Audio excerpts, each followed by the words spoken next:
Good afternoon. Welcome to today's presentation on how to do your academic research at the library. This is a series of 6 topics, and today's presentation is on topic number 2, searching and finding. The first one was 2 weeks ago, on how to select your topic and narrow and that sort of thing. But today's is going to be focused on searching and finding.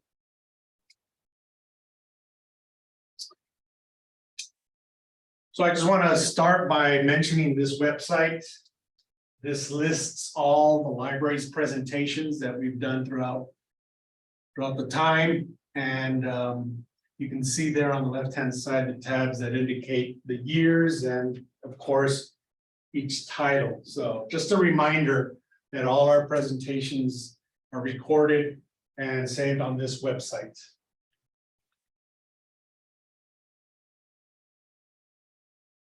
So like I mentioned, this series includes the 6 topics, right? Here they are.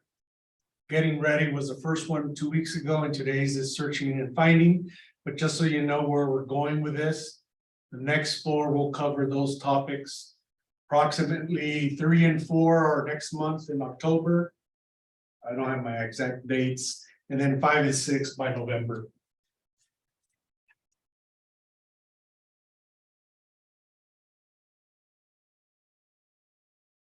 So today's topic has been covered before by my colleagues and others. And so we have this website dedicated specifically on this topic. So a lot more information on these websites than what I'm going to cover today's presentations. In fact, all these presentations are meant to be brief, but I do direct you to our websites that are relevant to today's presentation. You'll find more information, and I'll talk about the major aspects of this website here, particularly the finding books, articles, and videos. But for your information, I wanted to show you that we do have a distinct website dedicated strictly to today's topic.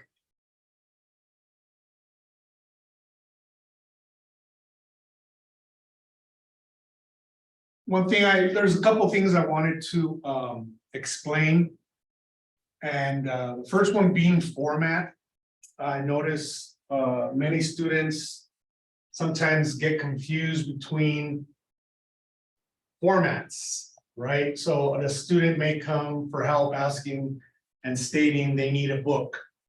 And I may suggest an ebook, and they may have this perplexed look on their face because they don't know whether or not that is different or what. So format and types are 2 words that I think are worth mentioning and explaining it a bit more. So this one, format, basically just differentiates the resource in its accessibility and preference, basically between print and electronic. An ebook from a regular book has the same exact content. It's just you use a computer or a device to access it.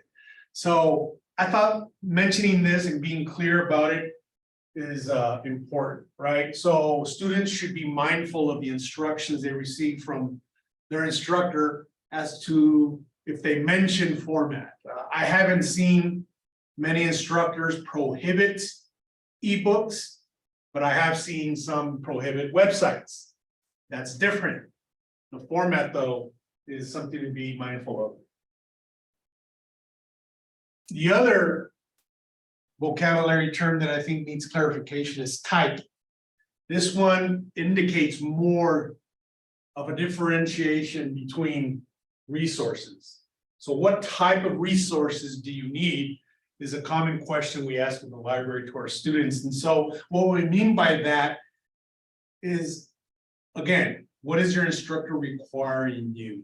So there are going to be some words that may be unfamiliar to you that I'll explain throughout this presentation, but in essence, type is more than just format. It goes more of a judgmental aspect, right? Because you're talking about the type of resources that are credible, the types of resources that are authentic, authoritative. Those are the types of resources we promote and recommend our students to use, because there are also other types of resources that are actually the opposite, right? So there's a list here of, and it may be redundant, right? We keep mentioning books, ebooks, databases, books, ebooks, databases, because there's a reason for that, among other ones, right? Down there below, you see pictures of other electronic resources.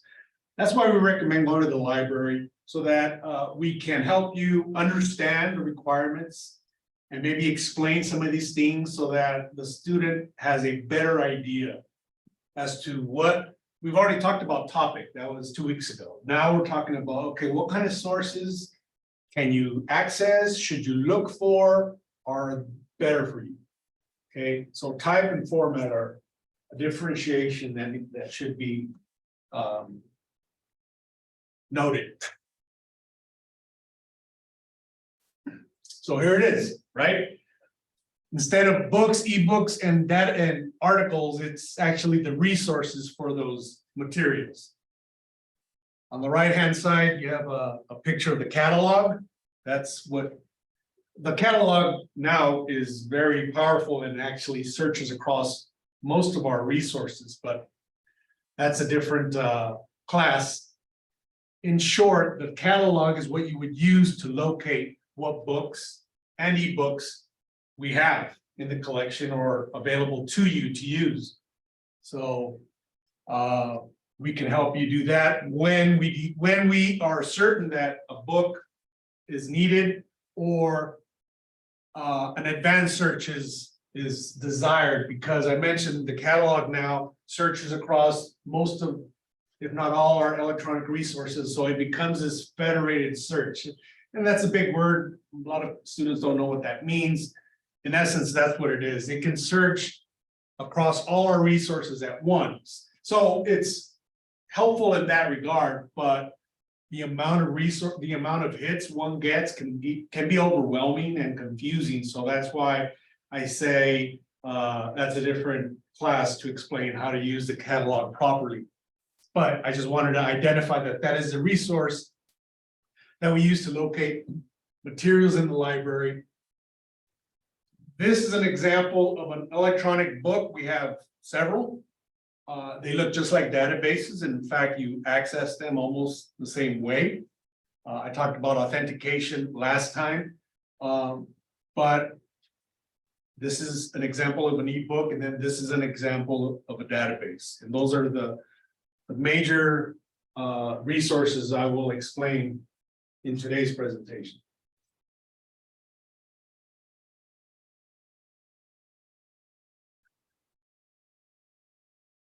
In the live guides, if you remember, I explained last time, they're basically websites that are created internally here in the library that provide shortcuts for students on a specific topic, or an instructor, for example, or a department.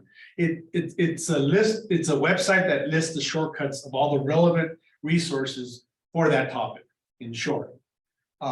So we have one called Finding Sources of Information, right, which is today's topic.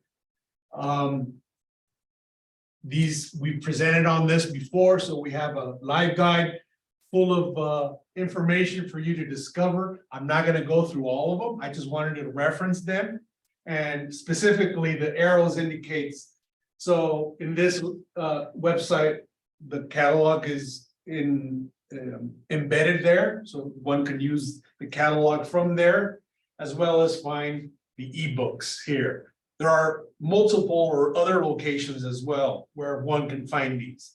But again, this is a page meant to provide shortcuts. So keep in mind, I'll be covering the books, the articles, and the videos, but we have a website strictly on that. It's called Finding Sources of Information. And back in 2020, I gave a presentation on how to access ebooks. I took a picture of that section because it's a part of a bigger section that includes all our presentations we did that year. So it doesn't, this ebook presentation does not have its own website. I took a picture of where it is and it gave you the link. If you were so interested, because I'm not going to go into specifically the ins and outs of ebooks. We've done a presentation on it. There are slides available there for those that wish to research that further. Databases, if you've been in the library, I'm sure you've been told or been exposed to the list of our databases, right? And just wanted to reference the page that we have that lists all our databases. Databases, in my opinion, are one of the preferred sources we like to push our students to, all our users, because they're so diverse, they're very accessible, and the information is mostly credible and instantaneous for all those reasons, right? But there are others as well. So I just wanted to point out that we too have a website that lists all our databases, and they are in alphabetical order, but you can also search by subject. Up there is the ability to search by subject. Again, when one comes to the library and asks for help, the conversation should entail many of these steps that we're covering in these presentations, and especially matching the need or the topic with the appropriate or relevant resource, right? So just because they're in alphabetical order, it doesn't imply anything other than that. It's just an order. A user or a student would need to still locate the best resource for their topic. And this is a page where they would find that.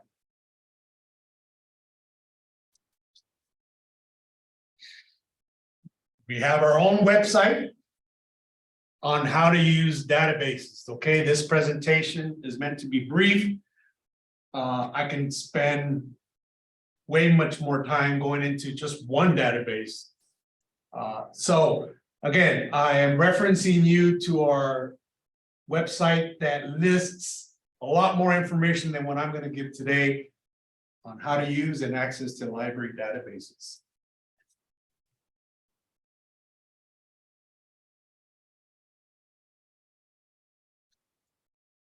And I find myself sometimes, spending extra time explaining to students about why the database. I mean, most understand the difference between a book and other sources that they may be required in their class or assignments, but periodicals, articles in general, database articles, library databases, those can be confusing to students. So I try to just distinguish and differentiate this for them by saying, there are publications that come out regularly, right? That's what periodicals mean. They come out every so often. So a daily newspaper comes out obviously every day. A monthly publication, you get the idea, right? That's what a periodical means. That's all it means. One needs to know the difference between popular and academic, scholarly, whatever the requirements are in their assignments. And so the databases are an easy way to include filters and select sources specifically on any one of these, right? So on top here is a picture of the popular magazines. These are the ones I tell students that you normally find at the airport, at the checkout line, okay, maybe at a coffee shop. Broad scope, they're written for mass audience, right? At a certain level. Diverse topics are covered, and right, it's for information, but also could be entertainment as well. Whereas the academic or scholarly sources are different. So, and the databases can give you both. Really simply, it's just a matter of clicking, most cases, a box or selecting a filter. So in helping students understand searching and finding, I find it important to make sure I cover these topics with them, especially if on their assignment or their instructor's direction includes the word, anything that says peer-reviewed, academic, or scholarly. All of these three mean the same thing. They all mean that they're not popular. Okay, they're completely opposite than this. But the point being is that the same database can provide you both. So that's what's very convenient about using databases. So in the olden days, you had to physically look for these, and now it's all electronic. So, but knowing the difference between popular and academic is important for students to know, because when they have a topic, depending on what their topic is, will most likely than not guide them to one of these two. Some may even cross, but nonetheless, knowing the difference is important.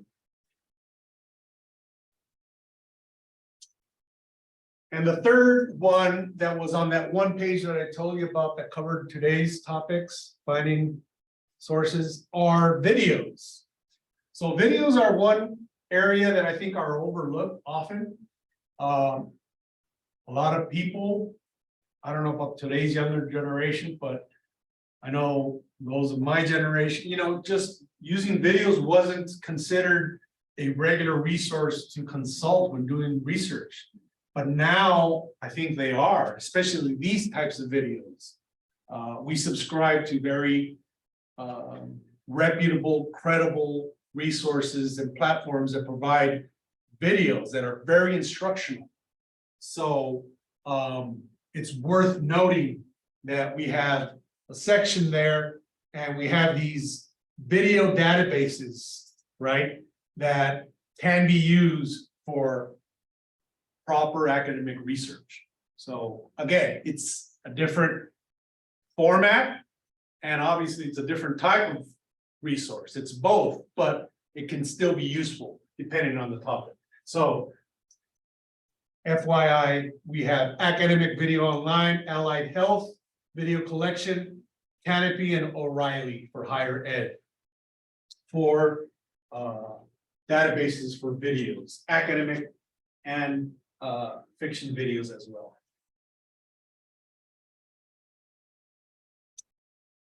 And I've given a presentation that same year on our online videos. So from that page that it appeared on, I just took a picture of this snippet and I'm giving you the URL in case you were interested in learning more about that. We have a presentation with slides there for you.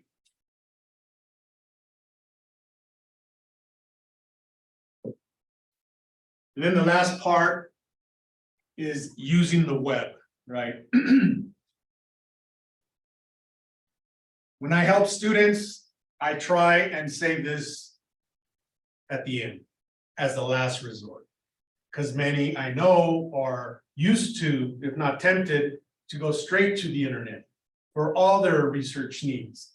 And in college, and especially academia, I think we need to be vigilant as to the information that we find online. So in our previous presentations, and also it's linked to some of these websites that I've already talked about, there is this CRAAP test that is most commonly used, and that will be covered in a later presentation on evaluation. But I think it is very important to have this in mind when you're using the internet. In other words, one needs to be very vigilant as to the type of information one finds online. Specifically, is it current? Is it relevant? Is it authoritative? Is it accurate? And what is its intention? What's its purpose? The last one is very important because the internet started mostly with .coms, right? .coms were websites of commercial sense. In essence, that's where the .com comes from. So I tend to suggest students and others that really want to do academic library research, to focus on the websites that come from governmental organizations, I'm sorry, governmental websites, educational websites, or organizational websites. And each of them have their own unique website ending, right? For government, you have .gov and education.edu, organizations.org. And there is a way one can manipulate a search engine and limit the results to just these types of resources. So this is, I highly recommend doing this. Instead of just doing a blind search, like probably most of us are used to. It doesn't take long. In fact, it's quite easy to do a search that limits to these types of searches. So one way in Google to do so, here's an example that I have for you. So it's called in URL and then colon, and then you specify what type of website you're looking for. So in URL is what you would type in the search box in Google, not the address bar, but the search box, followed by colon. So I, in this example, noted GOV. So I'm telling Google to only give me results that are from government websites, right?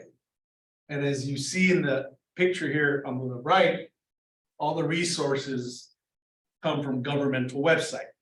I may have used a very easy topic, Social Security. Or, Social Security obviously comes from the government, but the point is that you can limit your search to these types of websites, and you can avoid some of these other non-credible, mostly biased or commercialized websites that have a different agenda or intention to be in there. So you could change this to .edu or to .org, and the same result will happen. You will get websites that are only of those types. So a suggestion, highly recommended when considering online or internet resources. And again, my colleague has done a presentation on this. It's called How to Google Like a Librarian. There's a link to it. There are the slides to it. So we've done presentations on all these. I invite you to check some of these resources out, especially the ones you find you need maybe a little bit more explanation on, or get in contact with us. We'd be glad to help you. But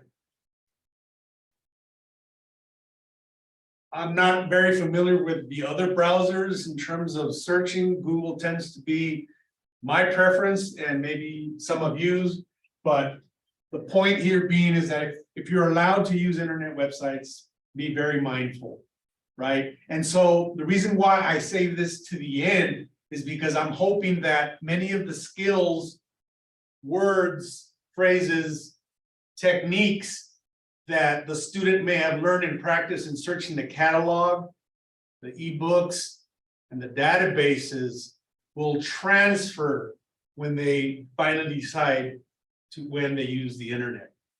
The Boolean logic, for example, the combining phrases, the use of quotation marks. There's a lot of tips that could help a user limit the millions of results that they're going to get anyways, right? So we have a presentation on this that explains this further at this site.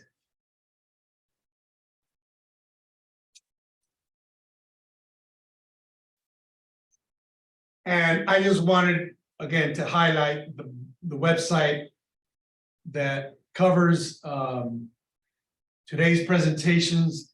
We have a lot of links, PDFs, slides. We have additional information to help the user better understand. For example, here's the CRAAP test. And one could download this PDF, print it, save it on their desktop, what have you. And then up here, there's a better explanation or a more elaborate explanation on what a peer reviewed is, right? Academic searches are peer reviewed versus non-peer reviewed. I touched briefly on it this morning, today, I'm sorry, but I'm letting you know that we have links of content that further explain these more so on this page.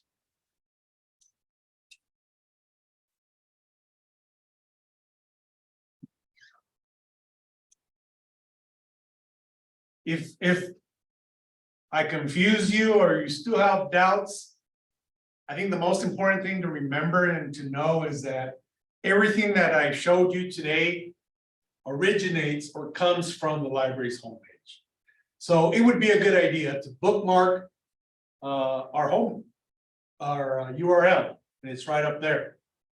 And here's an example, right, with the arrow. Here are the research guides, here are the databases, there's a catalog, okay? Some of the resources I've mentioned today, they all come from the website, as well as our contact information, including the chat service. So if you forget something, you have a question, there is a need, this is a page to reference and go find us somehow. Call us, our phone number is there, you can email us, you can chat us, you can use all kinds of things. So our homepage is where it's at. Oh, and the arrow up there is just pointing to the actual address that I have up here in black.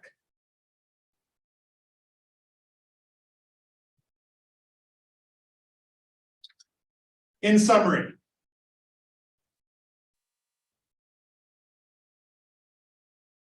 you know, there's six steps right in this research workshop series. And the first one 2 weeks ago was on how to formulate a topic or a question, how to narrow it, combining terms. Today's presentation is searching and finding, and although it may seem quite simple, oh, I just need to get a book, or I just need to use this database. Actually, I think there's more to it than that. I think when one is involved in the research process seriously, this is the step where things can change for one. So I have here, aim for the best, most credible sources, not just the easy one.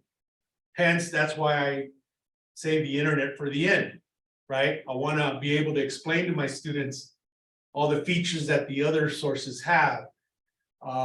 But the annotated bibliography for instructors can be a useful tool in helping students work at aiming for the best or the better resources, and not just accepting whatever they find. So an annotated bibliography is a bibliography that is much more elaborate, that requires a student to write for each resource he or she is considering using, why it's important and how they're going to use it. So it's actually a pre-writing step, because if you require students to write an annotated bibliography, they have already done a lot of the work needed to write their paper and or do a presentation, because it requires a lot of detail. They need to establish credibility and focus on relevant information, and of course cite their evidence. Okay. I also recommend students during this stage of the research process to purposely correlate their resources evidence into the writing. So I've done a previous presentation on how to study better, or how to do well in studying. I forgot what it's, studying 101. I don't remember exactly, but I know I talk about it is important not just to find credible and relevant resources with good information, but that you can use and that you actually do use it. So the annotated bibliography actually kind of forces them to do that, right? Because you're requiring them to write a paragraph or two on each one. So the correlation can take place, or at least begin there.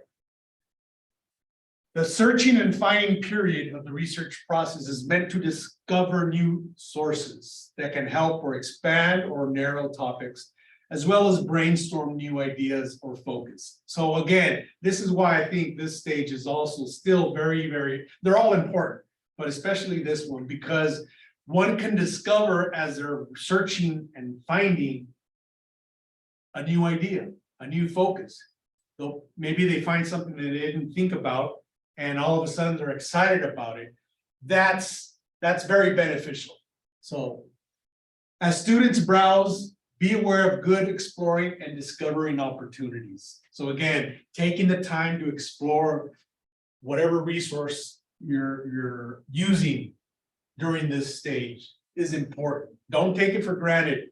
I know the internet kind of works that way, but be mindful of what it is you're searching and why, and what it is you're getting.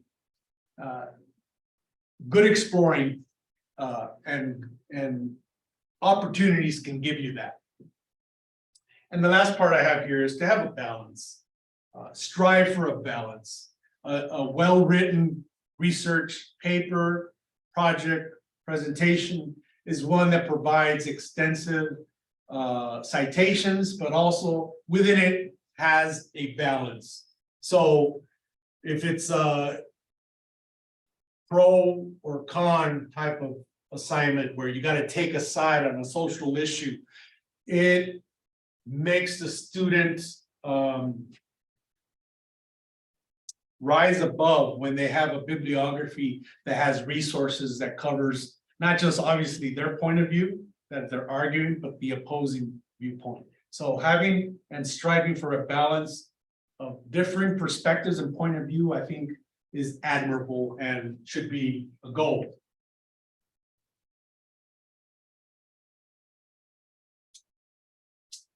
So that concludes this presentation. Went a little bit over, but here are my resources. We thank you. The next one will be in a couple of weeks. October 5 at 10 a.m. both in hybrid here in this class and on Zoom. Register through the ARC, please. And the topic that we're going to be talking about and be diving into more is scholarly sources.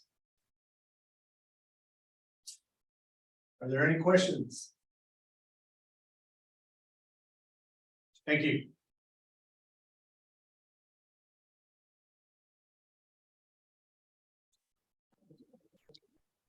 Thank you, Jose. You're welcome.